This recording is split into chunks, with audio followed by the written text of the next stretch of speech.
on the individual level, there are answers. But the collective is a very different thing than the individual. There are processes that happen when billions of people interact, which are really inherently different from the life of an individual or of a few people. And part of the issue, and it goes back to the issue of stories, is that large numbers of people are always held together by stories. And part of what meditation does, meditation is kind of anti-story. Like you're sitting in the present moment trying just to observe what is happening without a story. Don't build a story around it. And the mind is a story factory. You sit for a few moments managing just to observe reality, and immediately the mind starts either bringing up some old story, some memory, or start, oh, this is a wonderful meditation now, and I'm progressing, and soon and a story emerges.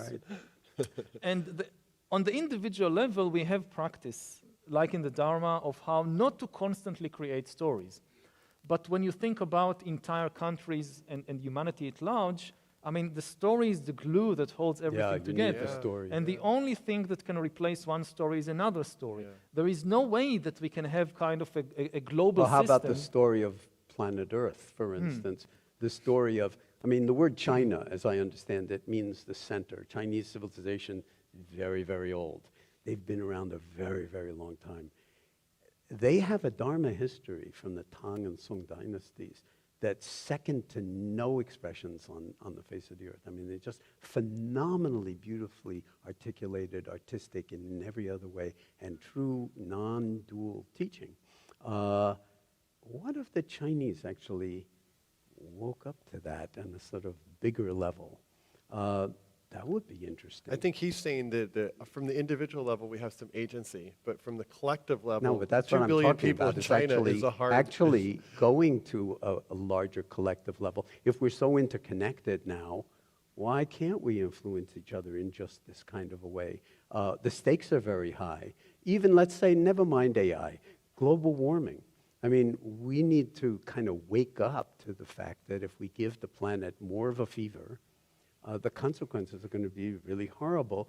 What if we're not telling ourselves a big enough story, and that story would include the story of no story as well, so that it would be really non-dual, but it would be an engagement of all of us in a certain kind of collective belonging and meaning, where we saw each other's humanity instantly or more right away, rather than you're a threat to me, and if I don't get you, you're going to get me. I think part of the solution could be going down from the level of the mind to the level of the body, which is also, again, at least my basic experience with going to my first meditation course.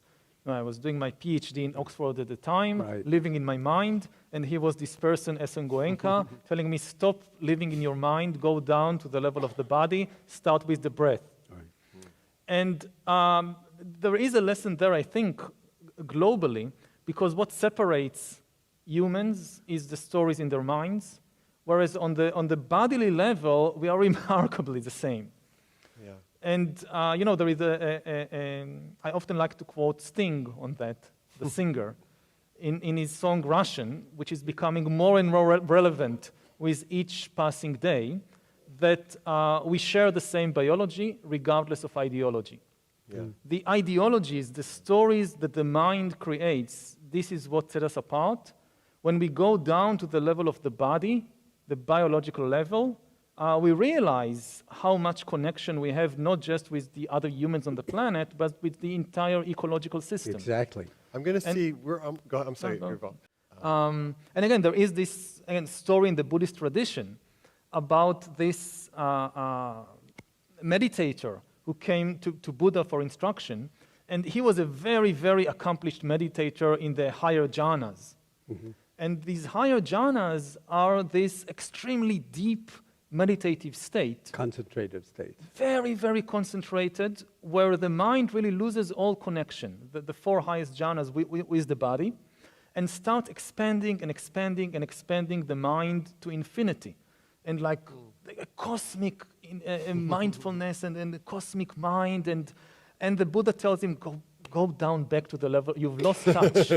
You have lost touch. Right. And in a way, this development of AI also it harps on the same fear that we are creating a universe of intelligence in a way, which loses touch with the biological and even with the physical level. And this is, again, one of the biggest fears, is that this is what AI will be. This kind of it will expand. It starts with planet Earth. You know, humans like us, all these dreams of conquering other planets and other galaxies, it really can't be done because our minds can easily go to outer space, but our bodies can't. We evolved for billions of years on this specific planet. We are adapted to this atmosphere, to this gravity, to this sun. Taking humans to Mars, living on Mars, then on Jupiter, then on other solar systems, almost can't be done. But for AIs, very easy. So we could face a situation when you have this AI civilization spreading, populates the universe. But losing all touch with what really matters. Yeah, there's a quote that I'll let Suzuki Roshi, who's a Zen teacher, he said, what's the most important thing? I got this from John in his book. What's the most important thing? And his answer, the most important thing is remembering what's the most important thing. And it's a very likelihood that we're going to forget the most important thing.